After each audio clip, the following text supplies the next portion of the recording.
Olá, boa noite, a paz a todos. Chegando para a meditação na Palavra de Deus, lendo na primeira epístola do apóstolo João, no capítulo 2, versículos 14 a 17. Assim está escrito: Eu vos escrevi, pais, porque já conhecestes aquele que é desde o princípio. Eu vos escrevi, mancebos, porque sois fortes, e a palavra de Deus está em vós, e já vencestes o maligno. Não ameis o mundo, nem o que no mundo há. Se alguém ama o mundo, o amor do Pai não está nele. Porque tudo o que há no mundo, a concupiscência da carne, a concupiscência dos olhos e a soberba da vida, não é do Pai, mas do mundo.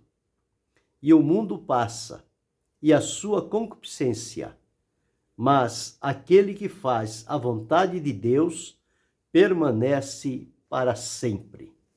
Esse é o texto que vamos meditar nesta oportunidade, falando sobre vencemos o mundo quando a palavra de Deus está em nós.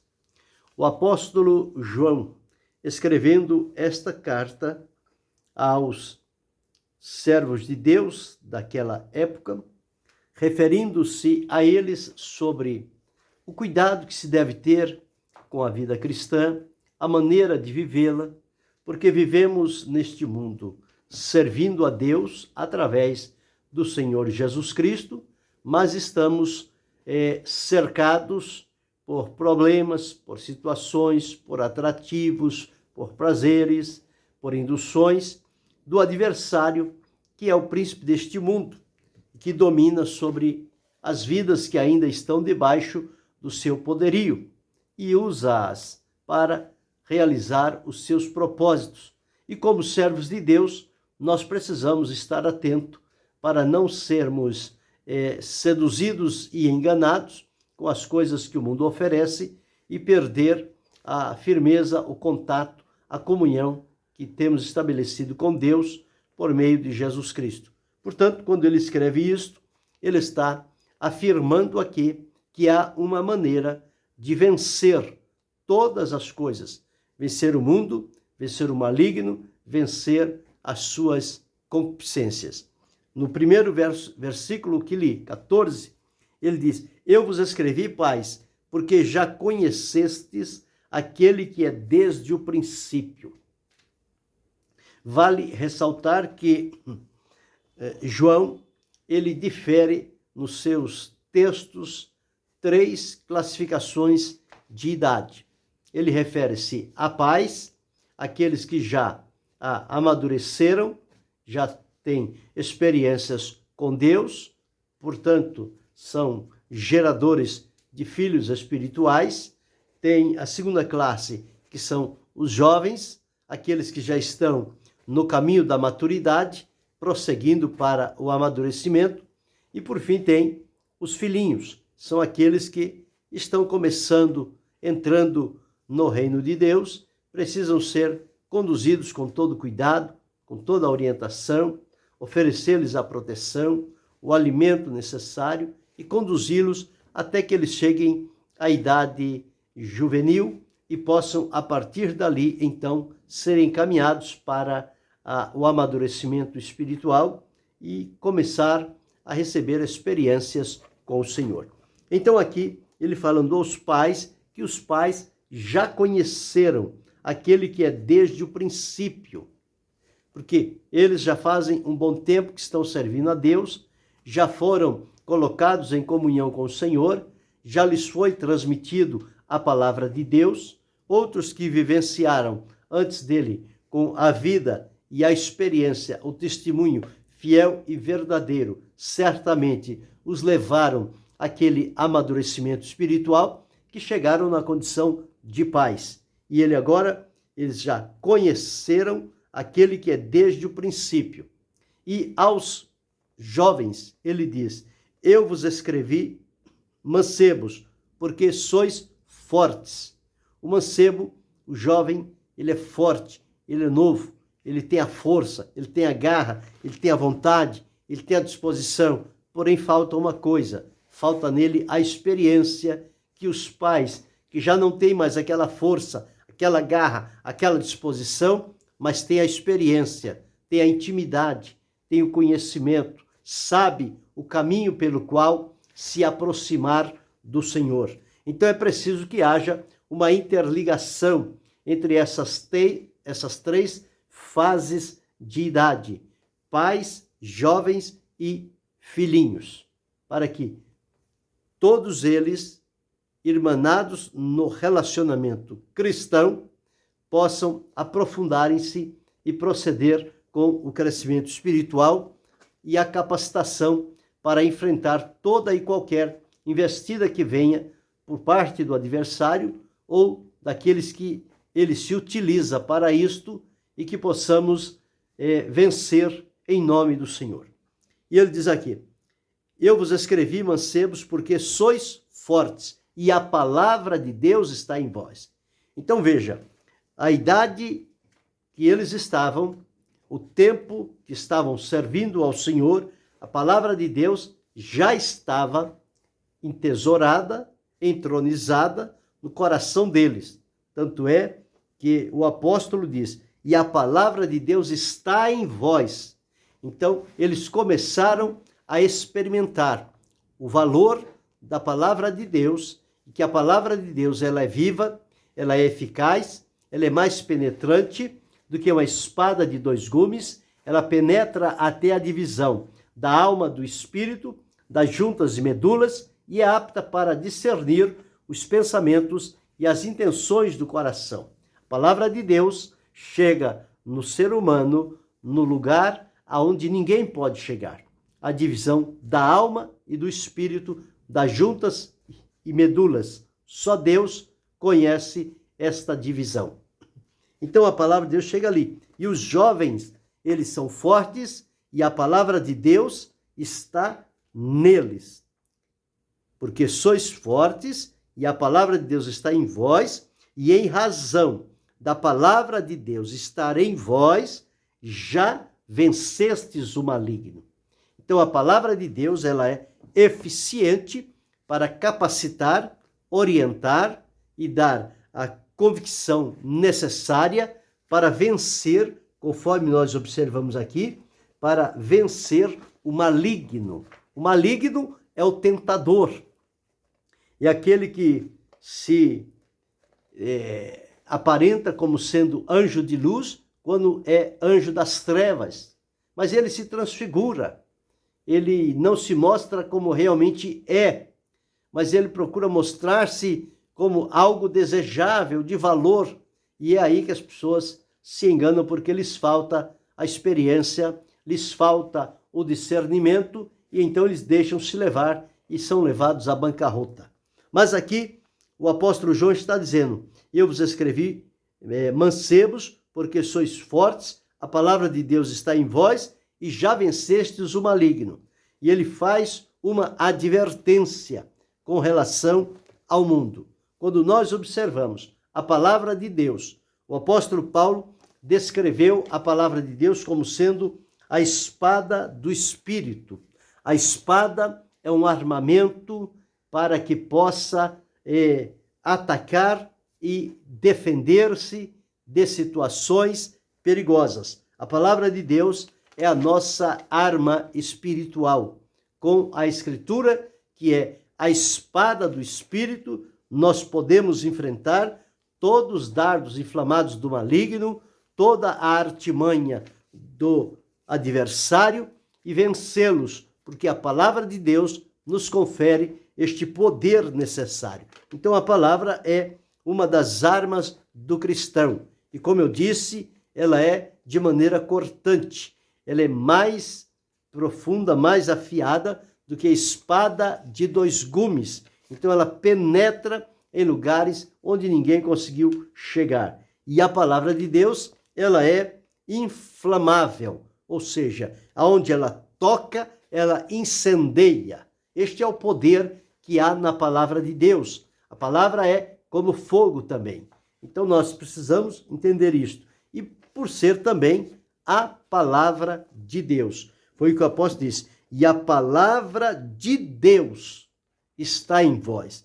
Tem que ser a palavra de Deus, a escritura sagrada. Não pode ser outro tipo de palavra que não terá o mesmo poder, a mesma eficácia e direcionamento no combate para a vitória. A única palavra aceita e que vai trazer os resultados de vitória é a palavra de Deus. Portanto, é preciso que nós tomemos tempo para ler, meditar, estudar e comparar a palavra de Deus e que ela fique entesourada no nosso coração. Porque quando ela está no nosso coração, é dali que vão sair as palavras de Deus para os nossos lábios e nós vamos declará-la com autoridade que há no nome de Jesus, o poder de Deus. Alia-se a palavra de Deus e o trabalho é feito.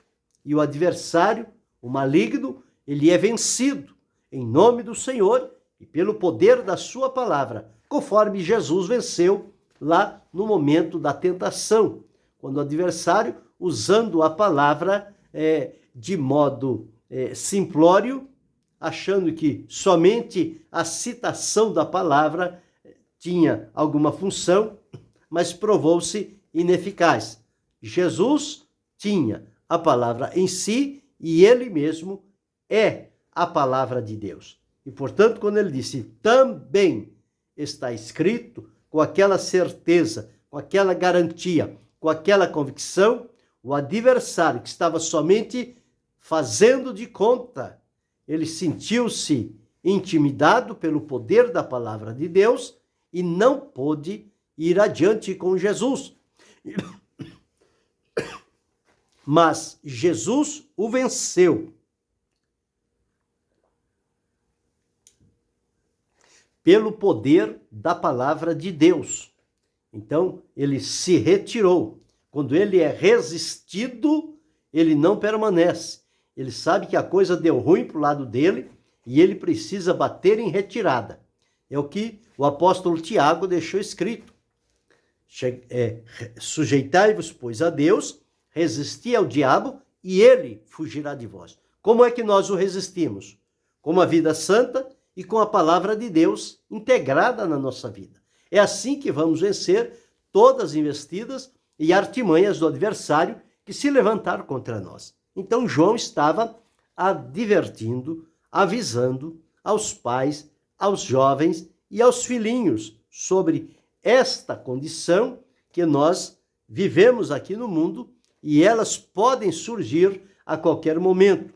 Como não sabemos quando, a que hora e em que lugar, é preciso que estejamos prontos a todo o momento. E a palavra de Deus é o preparo necessário para a nossa vida nestas ocasiões. E como diz aqui, a palavra de Deus está em vós e já vencestes o maligno. João afirmou que pelo fato da palavra de Deus estar atuando na vida dos jovens, daqueles que estavam entrando para a fase do amadurecimento, para o recebimento de experiências com Deus. A palavra de Deus estando na vida, centrada no coração, a vitória contra o maligno era certo. O apóstolo Paulo, escrevendo aos Romanos, ele disse o seguinte, no capítulo 8, está escrito assim, 8 e o verso 37. Mas em todas estas coisas somos mais do que vencedores por aquele que nos amou. Então, em todas estas coisas, que coisas? As artimanhas do adversário, tudo que ele se apresenta diante de nós, em todas elas, por estarmos sendo habitado com a palavra de Deus no nosso interior, nós passamos a ser agora mais do que vencedores, porque a palavra de Deus garante a nossa vitória. A nossa vitória ela vem em função da palavra de Deus. Então nós encontramos que em todas as aflições que surgirem, nós somos mais do que vencedores.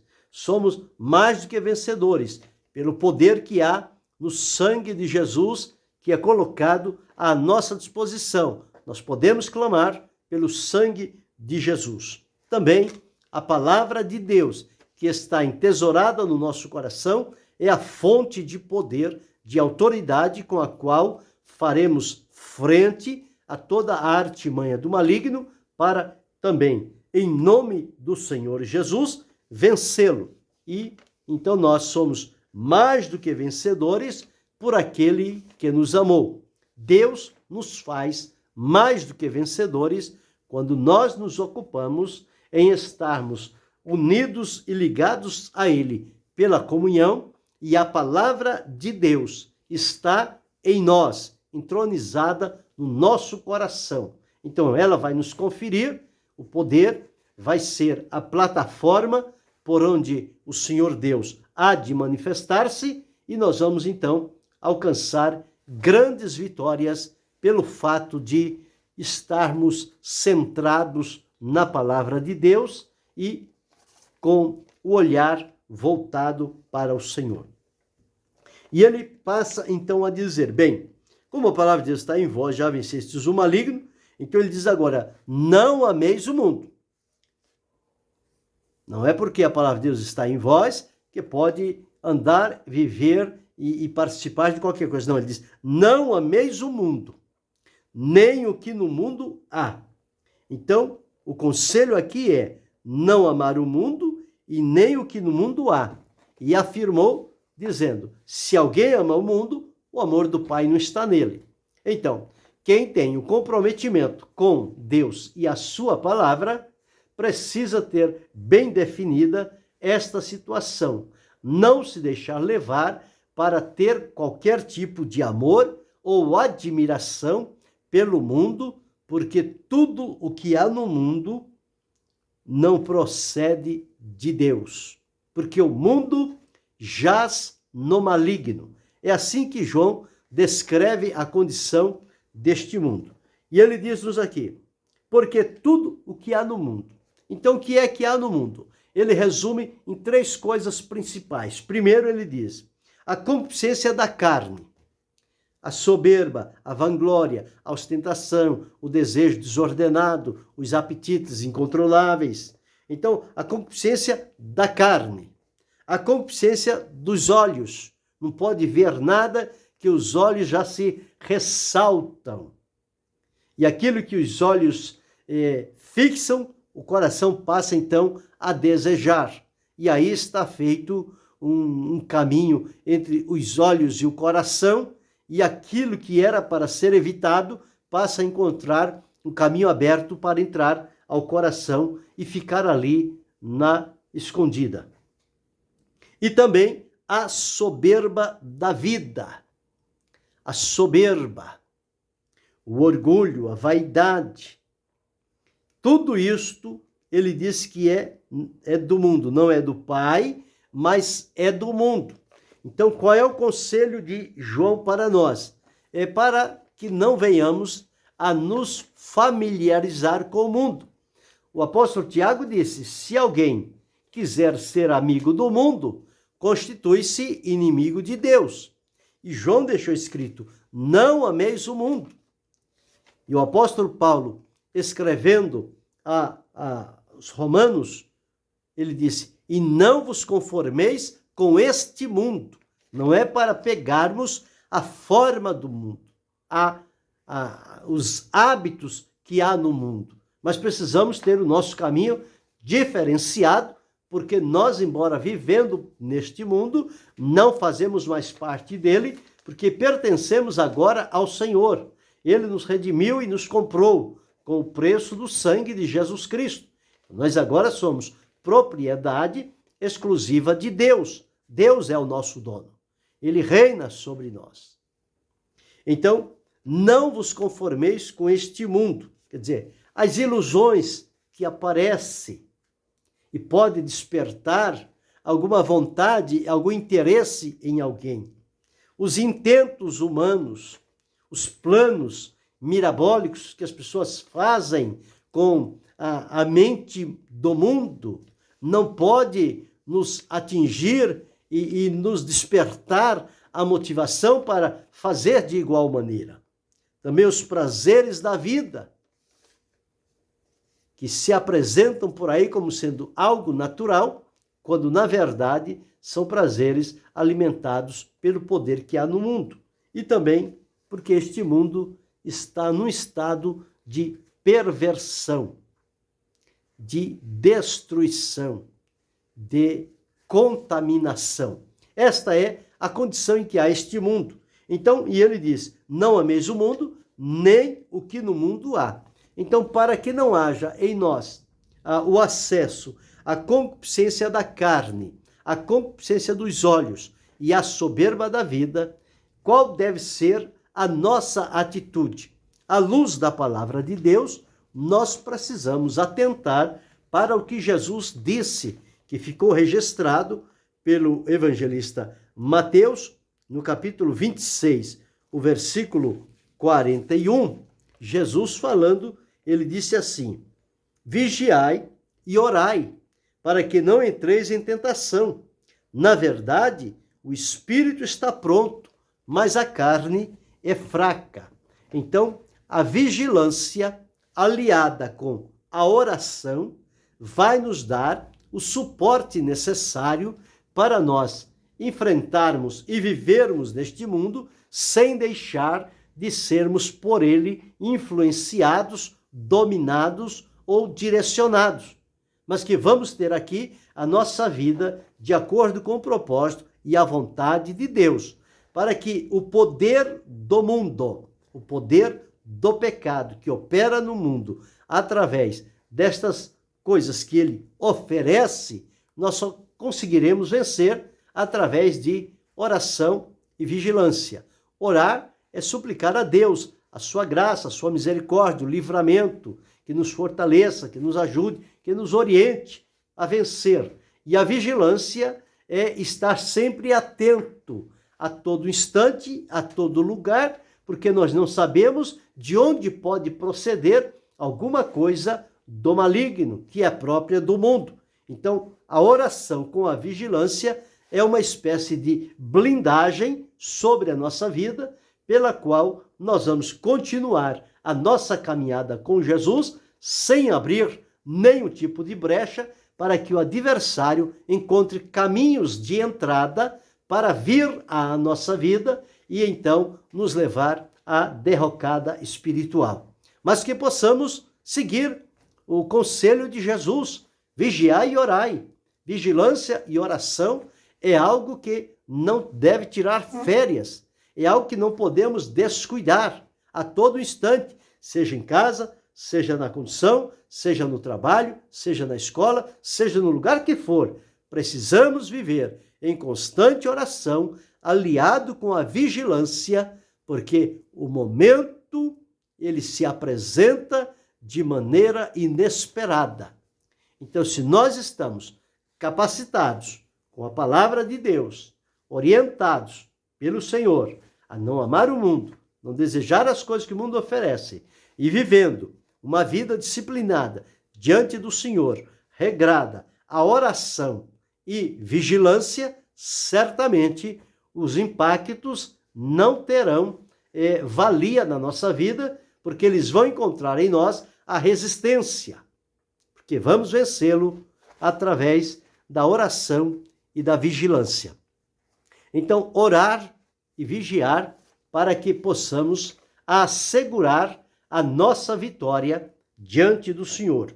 Orar para não se deixar levar e vacilar, descuidar, distrair, achando que o perigo não está por ali. E aonde nós menos esperamos é onde ele aparece. E por isso que somos enganados muitas vezes. E também para não nos associarmos com o mundo. Não, porque eu tenho a minha vida santificada, eu já sei que o meu desejo é servir a Deus, então como nada se pega em mim, eu posso ficar aqui, eu posso ir ali, aquele centro de influência, aquele outro. Não podemos. Nós não podemos ter nenhum tipo de amizade sincera com o mundo. O mundo é nosso inimigo. como é que nós podemos ser amigo daquele que é nosso inimigo? Nós temos que ser amigo de Deus. Então, não devemos nos associar com o mundo e nem com as suas práticas. E por fim, quando nós oramos e vigiamos, nós não entramos em tentação. A tentação é um convite para desobedecermos a Deus e entrarmos por um caminho alternativo que depois vai trazer lágrimas diante dos nossos olhos. Então, a orientação de Jesus está corretíssima. Vigiai e orai, para que não entreis em tentação. Na verdade, o espírito está pronto, mas a carne é fraca. E a concupiscência dos olhos. Os olhos, conforme nós encontramos, o evangelista Lucas, no capítulo 11, versículos 34 e 35 de Lucas, ele diz o seguinte: Lucas 11, 34 e 35.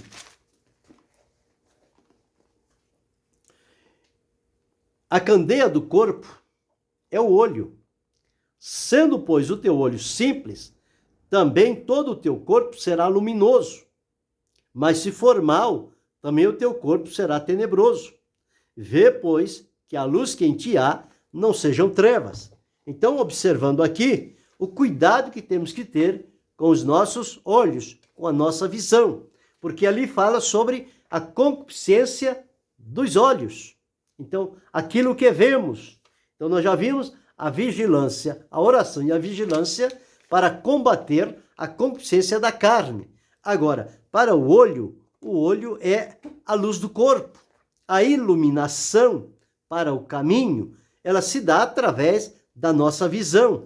É a vida que nos é dada por Deus. Então, nós precisamos que Cristo esteja entronizado em nossa vida, porque Ele é a luz do mundo. Ele disse, eu sou a luz do mundo, quem me segue não andará em trevas. Tendo Cristo entronizado no nosso coração, nós não vamos andar em trevas. Portanto, nós vamos ter a claridade para enxergar as coisas pelas quais nós podemos caminhar firmados no Senhor e observar também aquelas nas quais nós precisamos ter cuidado para que a concupiscência dos olhos não venha sobre a nossa vida. Porque estes são os olhos que Deus nos deu para nos guiar, para nos mostrar o caminho por onde caminhamos. Porque caminhamos olhando. E estes nossos olhos, eles devem estar santificados e consagrados ao Senhor. E não permitir que a concupiscência dos olhos, que a porta dos olhos se abra para que estas coisas entrem pelos olhos e desçam ao nosso coração. Então precisamos ter muito cuidado. E ele disse, não é do Pai, mas é do mundo. E o mundo passa e a sua concupiscência. Então tudo isso que o mundo oferece são coisas passageiras. Mas são coisas passageiras que, se nós dermos atenção a elas, elas podem complicar a nossa caminhada espiritual na eternidade com Cristo. Pode nos colocar a perder.